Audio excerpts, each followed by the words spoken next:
Welcome to iDream media. So gut health కోసం ఇప్పుడు చాలా మంది చాలా రకాల ప్రయత్నాలు చేస్తున్నారు. అసలు గట్ హెల్త్ ఇష్యూస్ అనేవి ఎందుకు వస్తూ ఉన్నాయి, రాకుండా జాగ్రత్తలు ఏంటి, వెజిటబుల్ థెరపీ దీని గురించి ఏం చెప్తుంది, వివరాలు తెలుసుకుందాం. ఈరోజు మనతో పాటు ఉన్నారు ప్రముఖ vegetable therapist and sun spiritual society founder Vikramaditya గురువు గారు. గురూజీ నమస్తే అండి. సూర్యోస్మితలి గురూజీ, జనరల్గానే పొట్ట బాగాలేదు, పొట్ట పాడైపోయింది ఇలా చెప్తూ ఉంటారు. సో ఇండైజెషన్ ప్రాబ్లం వచ్చింది, రకరకాల ఇష్యూస్ చెప్తూ ఉంటారు. మీలాంటి గురూజీలతో అడిగినప్పుడు ఏం చెప్తారంటే గట్ హెల్త్ ఇష్యూస్ ఉన్నాయి, అందువల్లే అనారోగ్య సమస్యలు వస్తున్నాయి. రకరకాల అనారోగ్య సమస్యలు ఏ ఇష్యూ వచ్చినా పొట్ట గురించే మాట్లాడుతూ ఉంటారు మీరు. అయితే ఈ పొట్ట ఇష్యూస్ అనేవి అసలు ఎందుకు వస్తున్నాయి, గట్ హెల్త్ అనేది ఎందుకు పాడవుతుంది, వెజిటబుల్ థెరపీతోనే దీన్ని ఎలా కరెక్ట్ చేసుకోవచ్చు? దాంట్లోనే ఒక పదం ఉంది, గట్. అంటే ఒక మనిషి యొక్క అంటే ఏంట్రా నీ గట్స్ అంటారు. అంటే ఒక వ్యక్తి యొక్క ధైర్యం గట్ హెల్త్. అంటే మనిషి, మీరు చూడండి, దాన్నే తెలుగులో ఒక పదం ఉంటుంది, బద్ధకము. ఇది ఇంగ్లీష్లో మనం గట్ హెల్త్. మల బద్ధకం మనిషి జీవితాన్ని అధఃపాతాళాన్ని చేస్తుంది. మనకి శుభోదయం, వెస్టర్న్ కంట్రీస్ వాళ్ళకి గుడ్ మార్నింగ్.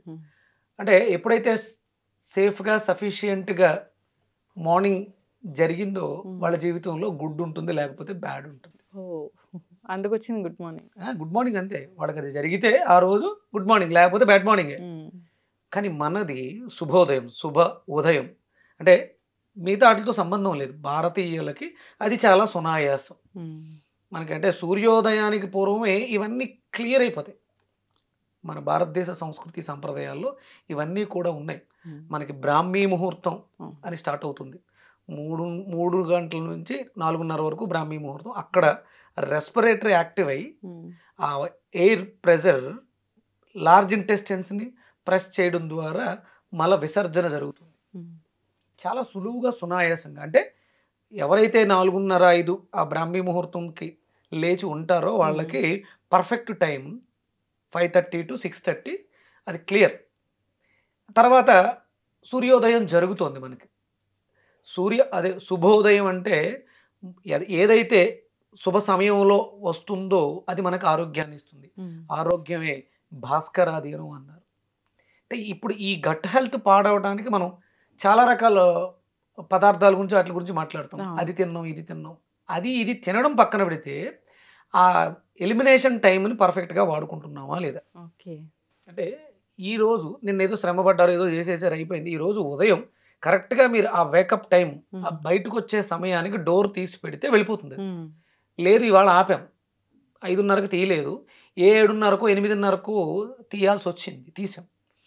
అప్పుడు కొంత ఆలస్యంగా అది ఎలిమినేషన్ జరుగుతుంది. రేపు 8-9 అంటే ఇప్పుడు ఇప్పుడున్నటువంటి వ్యవస్థలో బద్ధకంతో బెడ్రూముల్లోనే ఏసీ రూమ్స్లో ఇరుక్కుపోతున్నటువంటి యువతులకి పెద్దవాళ్ళకి చెప్తున్నాను, ఎవరైతే సూర్యోదయానికి పూర్వం నిద్ర లేస్తారో వాడి గట్స్ బాగుంటాయి, జీవితంలో ఎదుగుదల బాగుంటుంది. మిగతా ఈ ఒక చిన్న ఇష్యూ అమ్మ, ఎలిమినేషన్. మనం తిన్న చెత్తనంతటిని కూడా శరీరం బయటికి గెంటేటువంటి వ్యవస్థ. ఆ సమయానికి లేవకుండా నాకు గట్ పాడైందంటే ఎట్లా? అంటే పాడైందని బాగు చేసుకోవడానికి 100 రకాలు చెప్తున్నాం. బయటకు పంపించే సమయానికి నువ్వు ఏకప్ లేకపోతే ఎక్కడికి వెళ్తుంది అది? ఎగ్జాక్ట్లీ. అంటే తినే తిండి వల్ల గట్ పాడవుతుందంటే అది పక్కన పెడదాం ఆ విషయాన్ని. కానీ ఎలిమినేషన్ టైం అనేది మీరు కరెక్ట్గా నిద్రలేకపోవడము, దాన్ని సరిగ్గా పాటించకపోవడం, ఇదే ప్రధాన కారణం. మెయిన్ ఇష్యూ అక్కడ వచ్చింది. ఇంతకు ముందు లేదుగా ఈ ప్రాబ్లం. ఇంతకు ముందు కూడా తిన్నాం, ఇంతకు ముందు కూడా చాలా చేసాం, అప్పుడు లేదు. ఇప్పుడు ఎందుకు వస్తుంది అంటే కేవలం మనం బద్ధకించడం వల్ల మలబద్ధకం ఏర్పడుతుంది. ఆ బద్ధకం నీ జీవితాన్ని సర్వనాశనం చేసేస్తుంది. మన శాస్త్రంలో బ్రాహ్మీ ముహూర్తం, సూర్యోదయానికి పూర్వం నిద్ర లేవటం అనేది చాలా పర్ఫెక్ట్గా చేయగలిగితే వాడి జీవితంలో ఎలాంటి ఇబ్బందులు ఉండవు. మీరు 100 రకాలు ఏమి కాయగూరలు, మెడిసిన్స్, ఆవుదము, పిశాబ్ గుళ్ళు ఏం వాడక్కర్లా.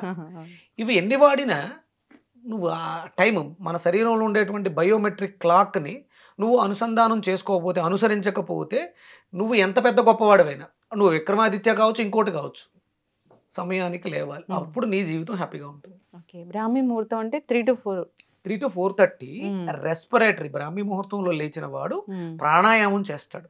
గాలిని సఫిషియంట్, అంటే మనిషి జీవితానికి మనం పదార్థాల గురించి మాట్లాడుకుంటాం. పదార్థానికన్నా ముందు చాలా ఇంపార్టెంట్ ఏంటంటే ఆక్సిజన్, ప్రాణవాయువు. ప్రాణం, అదే ప్రాణం. దాన్ని మనం ఆ 3 to 4:30 తీసుకోవాలి. ఆ తర్వాత ఎలిమినేషన్. మన శరీరంలో వ్యర్థాలన్నీ కూడా ఒక చోట కేంద్రీకరింపబడి ఉన్నాయి. వాటిని బయటికి గంటడం. ఇది ప్రధానంగా మనం అనుసరించాల్సి. ఇక తర్వాత అంటే ఆల్రెడీ పాడైపోయింది, మనం పొద్దుటే లేస్తున్నా సరే ఇంకొంచెం ఇబ్బంది పెడుతుంది. ఇప్పుడు మనం ఏం చేయాలి? ఆ లార్జ్ ఇంటెస్టైన్స్లో ఈ పేరుకుపోయినటువంటి మలం ఎక్కువసేపు ఉండడం వల్ల, అంటే మన జీవన విధానంలో ఎక్కువసేపు నిలబడి పనులు చేయటం, లేకపోతే కూర్చుని పనులు చేయటం, వీటి మీద ఉండిపోవడం వల్ల ఆ మలం అక్కడ స్టాగ్నేట్ అయిపోయి గడ్డ కట్టేస్తుంది. అందులోంచి రిలీజ్ అయినటువంటి యాసిడ్స్ ఆ పొరల్ని డ్యామేజ్ చేస్తున్నాయి, గరుకుగా తయారవుతుంది. ఈ మలం అక్కడ అతుక్కుపోయి ఇరుక్కుపోయి ఉంటుంది, వేడిగా ఉంటుందమ్మా. మనం మల విసర్జనకు వెళ్ళినప్పుడు తెలుస్తుంది వేడి అనేది. అది స్టూల్స్ టైట్ అయిపోయి కొంతమందికి రాళ్ళు గడ్డలు కట్టేస్తుంటాయి. అంటే వాళ్ళకి సహజంగానే వాటర్ తీసుకునే ఇది తక్కువ ఉంటుంది, ఇంటేక్ వాటర్ తక్కువ ఉంటుంది, దానివల్ల డ్రై అయిపోయి ఉంటుంది. ఆ డ్రై అయిపోయి ఉన్నది ఇది గోడల్ని ఒడిసిపోయేలా చేస్తుంది. దానివల్లే వాళ్ళకి ఇంటర్నల్ బ్లీడ్, మోషన్లో బ్లీడ్ అవుతుంది. ఇలాంటి సమస్యలన్నీ వస్తాయి, చిన్న చిన్న పొక్కులు వస్తాయి. అంటే దీనికి ప్రధానమైనటువంటి కారణం చర్మ వ్యవస్థ లోపల పాడైంది.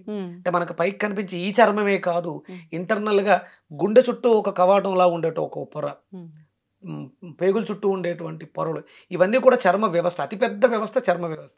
ఇది డ్యామేజ్ అవుతుంది. ఇది మీరు చెప్పిన గట్ హెల్త్ అనేది దీన్ని పాడు చేస్తుంది. ఎప్పుడైతే అక్కడ పాడైందో దాని రిఫ్లెక్షనే మనకి ఫేస్ మీద పింపుల్స్ రావడం, ఇక్కడ పొక్కులు రావడం, లేకపోతే మంగు మచ్చలు రావడం, ఇవన్నీ దానివల్ల వచ్చినాయి. సమస్య లోపలని ఇక్కడ ఇండికేట్ చేస్తుంది. ఇక్కడ ఉబ్బడం, ఇవన్నీ కూడా లోపల ఇంటెస్టైన్స్ లో ఉన్నటువంటి పరిస్థితులు మనకి వ్యక్తపరుస్తుంది. దీనికి ప్రధానంగా మనం అంటే ముందు ఫస్ట్ పొద్దుట లేచిన వెంటనే ప్రాణాయామం చేసాం, మల విసర్జన చేసాం. ఇప్పుడు దానికి వాటర్, మన శరీరం 72% నీటితో నింపబడి ఉంది. మనకి అవసరమైనంత, మనం చేస్తున్న పనులకు అనుసంధానంగా మనకి అవసరమైనంత రాగి చెంబులో నీళ్లు మాత్రమే, బాటిల్స్ ఇవి కాదు, చెంబు ఉండాలి. సర్ఫేస్ టెన్స్ సాంద్రత తక్కువగా ఉన్నటువంటి పాత్రలో ఆ నీటికి ఉన్నటువంటి సాంద్రత, తక్కిన సాంద్రత మల విసర్జనకు అద్భుతంగా ఉపయోగపడుతుంది. ఒక చెంబుడు నీళ్లు అంటే నైట్ అంతా స్టోర్ చేసి పెట్టాలి. చెంబులోనే ఆ ఎనర్జీని, అంటే మనకి రాగికి నీటిని కాస్తే ఎలా అయితే స్వచ్ఛతంగా ఉంటుందో ఆ శక్తి ఆ నీటికి వచ్చేస్తుంది రాగిలో వేయడంతో. మీరు కాసి మరగబెట్టుకోవాల్సినటువంటి అవసరం లేదు. మనకు కావలసినటువంటి కాపర్ అనే ఒక మినరల్ దాంట్లో యాడ్ అవుతుంది. ఆ నీటిని నిదానంగా నెమ్మదిగా కూర్చుని ఉషఃపానం, అంటే నులివెచ్చని సూర్యుడు వస్తూ ఉంటాడు ఉషోదయం పూర్వం చేసి. అంటే ఇప్పుడు మనం చెప్పేస్తున్నాం చాలామందికి, మీరు 2 లీటర్లు తాగాలి, 3 లీటర్లు తాగాలి, 4 లీటర్లు తాగాలి, కిడ్నీలు పోతాయి. ఎప్పుడు తాగాలి? సూర్యోదయానికి పూర్వం మాత్రమే మీరు అధికంగా జలాన్ని తీసుకోవడానికి అవకాశం ఉంటుంది. ఎప్పుడు పడితే అప్పుడు లేచేసి 2 లీటర్లు 3 లీటర్లు నీళ్లు తాగేస్తే అది ఉన్న వ్యవస్థలు కూడా పాడు చేస్తుంది. ఉషఃపానం చేయడానికి ఆ సమయం మీరు తాగగలిగితే, ఒక మనిషి అన్ని తాగగలుగుతాడు, మన శరీరంలో ఎంత పడుతుంది అనేది లెక్క వేసుకుని, దాహం అనేది ఒకటి ఉంటుంది, దాన్ని ఫాలో అవ్వాలి. ఒక చెంబుడు నీళ్లు తాగితే ఇక్కడ మీకు చాలా బాగా ఉపయోగపడుతుంది. రెగ్యులర్గా ప్రతిరోజు కూడా ఒకేసారి మనం ఇది దైనందిన జీవితంలో అనుదిన ధర్మంలో ఒక ధర్మం ప్రధానంగా. సూర్యోదయానికి లేవటం ఒకటి, రాగి చెంబులో నీళ్లు తాగడం ఒకటి. చెంబులు అనేవి మనకి చాలా అవసరం, బిందెలు అవసరం, కుండలు అవసరం. వాటిల్లో ఉన్నటువంటి నీటిని ఈ రకంగా తీసుకోవడం ద్వారా ఈ సమస్య నుంచి శాశ్వత పరిష్కారం.